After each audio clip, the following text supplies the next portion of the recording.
In the news tonight, His Majesty the King meets in Washington with U.S. Vice President Joe Biden on a host of regional issues, namely the Syria crisis and Jordanian-U.S. coordination in fighting terror. A suicide bomb blast in the historic heart of Istanbul kills at least 10 people, mostly German tourists, and the Turkish president blames the terror attack on Daesh. And U.S. President Barack Obama delivers the last State of the Union address in his presidency tonight, focusing on his achievements as he leaves a two-term legacy.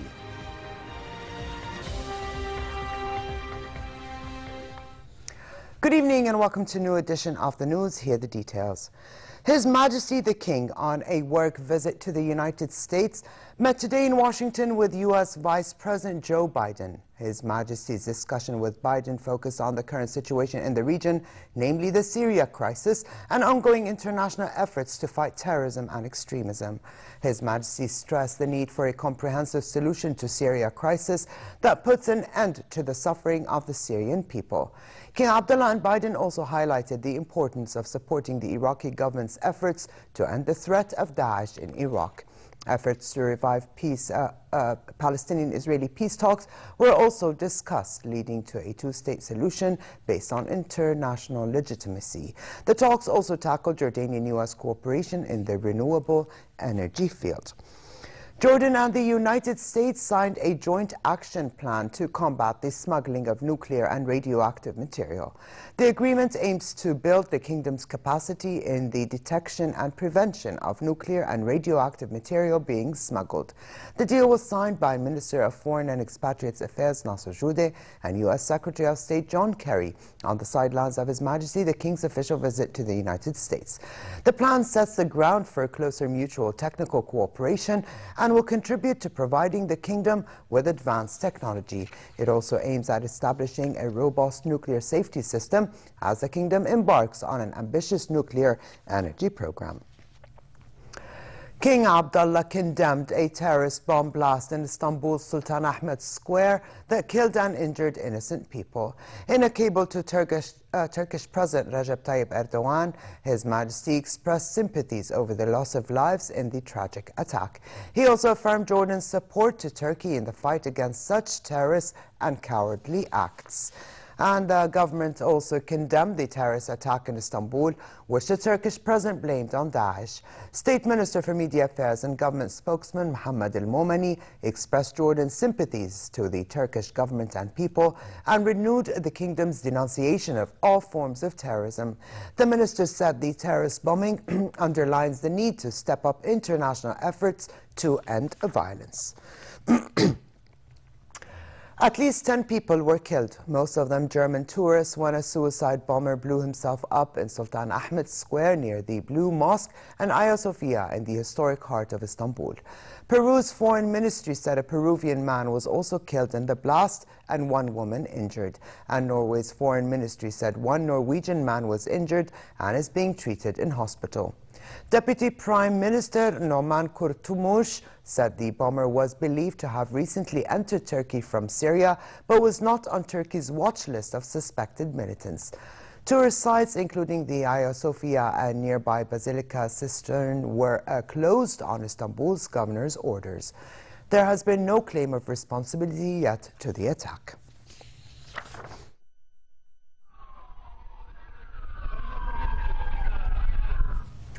German Chancellor Angela Merkel said the fight against terror will prevail. Whether in Paris, Copenhagen, Tunisia or elsewhere, Merkel said the target of international terror is always the same: our life with freedom and our free societies. She affirmed to a news conference that 8 of those killed in Istanbul were German. The White House condemned the attack and in a statement said the U.S. stands together with Turkey in the fight against terrorism. And Russia's foreign minister said the deadly bomb attack in Istanbul confirms the need for countries to urgently join forces to battle terrorism. Israeli soldiers shot dead 3 Palestinians in different areas of the occupied West Bank, including one who was allegedly carrying a knife. In the town of Beit Jala near Bethlehem, a 21-year-old was killed by army gunfire during a confrontation between occupation troops and protesters. The military said troops had fired at what they called rioters, who they claim hurled firebombs and rocks at soldiers. And in the West Bank city of Hebron, Israeli troops fatally shot a Palestinian they allege got out of a car and tried to stab a soldier. The United Nations reported today that severely malnourished children in Madaya were eating grass and leaves to survive after a convoy successfully delivered aid to the besieged Syrian town. The convoy entered Madaya yesterday, where thousands have been trapped for months without supplies and people dying of starvation.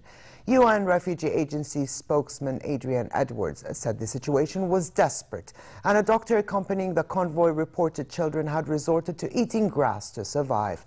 A UN Commission of Inquiry has said siege warfare has been used in Syria in a ruthless, coordinated and planned manner with the aim of forcing a population collectively to surrender or suffer starvation. Reported to us deaths from lack of food and people who had chronic illnesses being particularly vulnerable. Even people who are healthy are in many senses equally at risk of becoming less so. Children are going out to collect grass to eat. It's one of the last nutritional resources available, but there are landmines around. We were told of an incident in which a child had lost both legs and his father had to go out to save the child, trying to risk getting him to Damascus for treatment afterwards. Of course, there's no treatment available in Madaya. The situation in Madaya is tragically far from unique.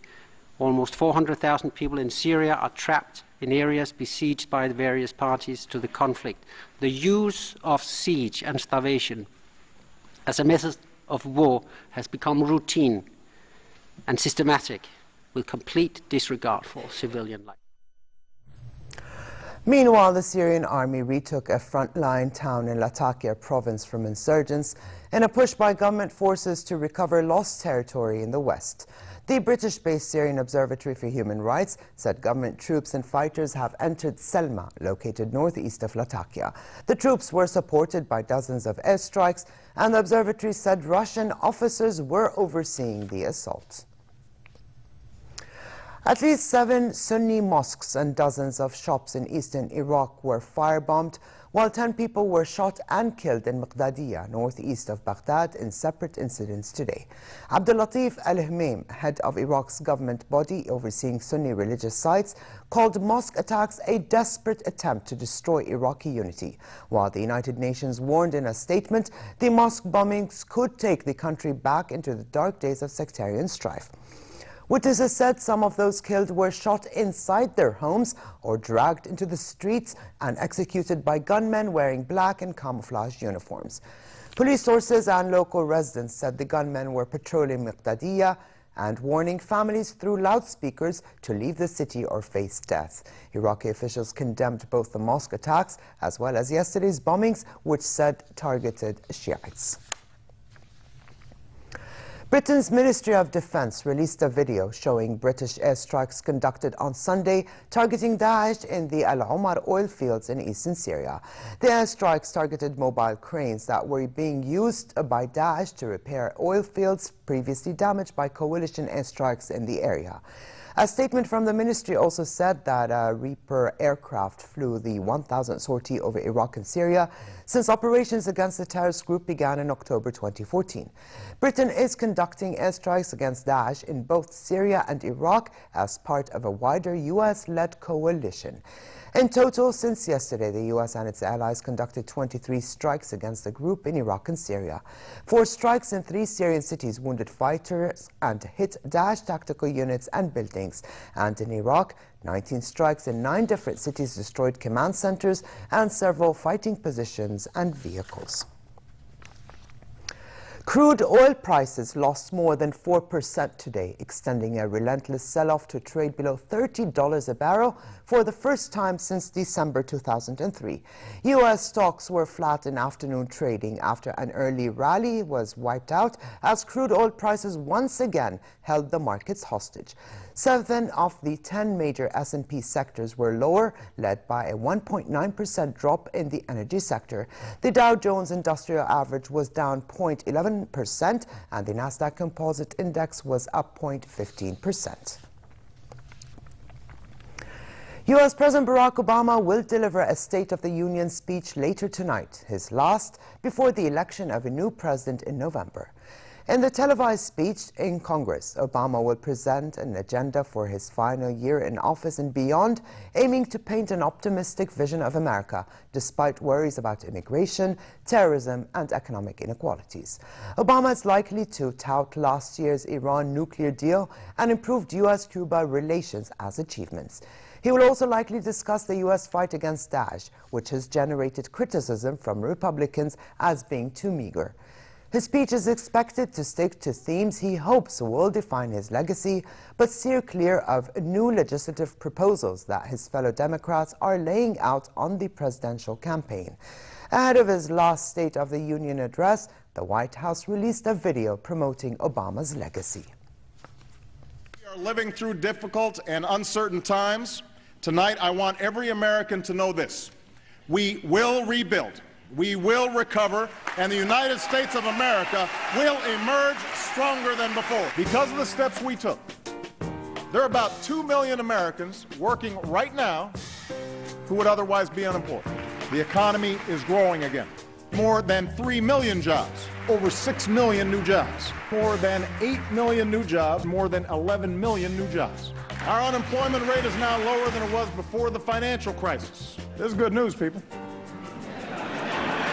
So the verdict is clear. Middle-class economics works. Expanding opportunity works. And these policies will continue to work as long as politics don't get in the way.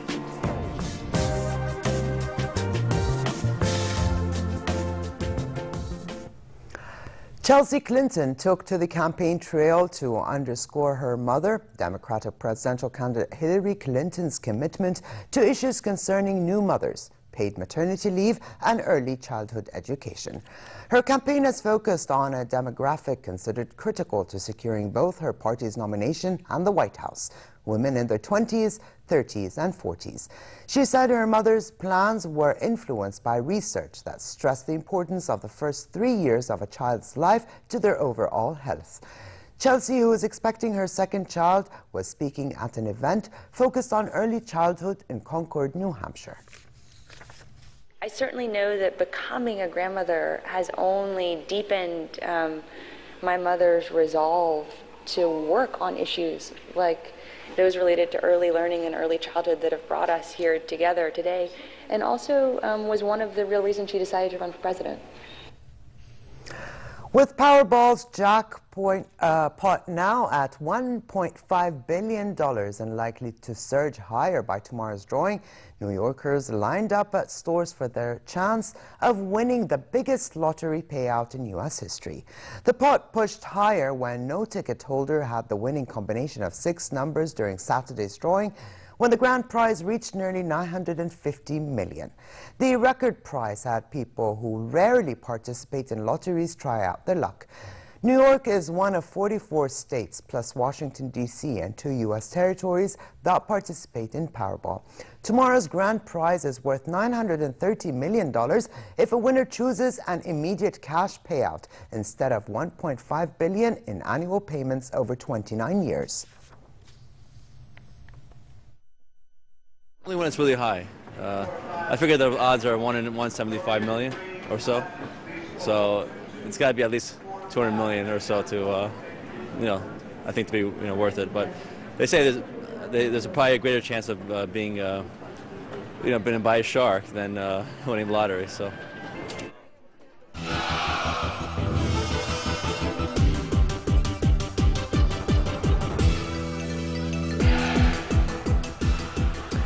FIFA will open its World Football Museum on the 28th of February in Zurich, 2 days after the election of its new president.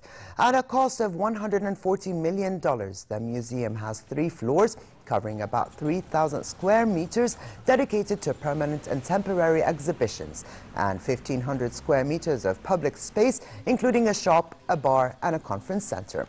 While some believe the opening of the museum will be overshadowed by the election of the new president to replace Sepp Blatter, the museum's managing director begged to differ, saying it is the right time to focus back on what a global football is, how it really impacts people's lives, and how it unites nations. 250,000 visitors a year are expected to visit the museum. Though it is not yet known if the newly elected president will attend the opening, Sepp Blatter will definitely not. Blatter is banned president, so he cannot attend in an official function. Once the museum is open and he buys a ticket, he can enter as a normal citizen. The FIFA Ballon d'Or 2015 goes to Lionel Messi. Lionel, as he scooped the award for the 5th time overall. Barcelona's Luis Enrique was voted Coach of the Year. The Goal of the Year went to Wendell Lira of Brazil. And United States World Cup winner Carly Lloyd, who scored a hat-trick in the final against Japan, was named Women's Player of the Year. And finally, the weather outlook. Cold conditions continue for the rest of tonight with easterly light to moderate winds. Freezing is also in the forecast after midnight in the Madaya and the southern governors. As for tomorrow, a further rise in temperature is expected, though it remains relatively cold in the hilly areas, but warm in the Jordan Valley and the Dead Sea with southeasterly moderate winds. The Gulf of Aqaba should expect sunny and warm conditions with northerly moderate winds and calm seas. Here now is the temperatures forecast for tonight and tomorrow.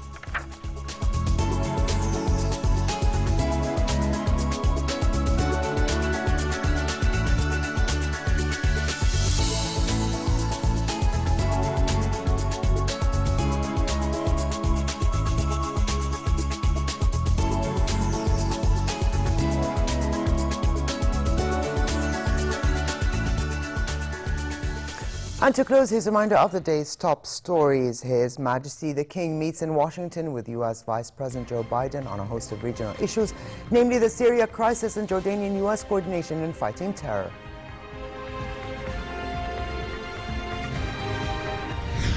A suicide bomb blast in the historic heart of Istanbul kills at least 10 people, mostly German tourists, and the Turkish president blames the terror attack on Daesh.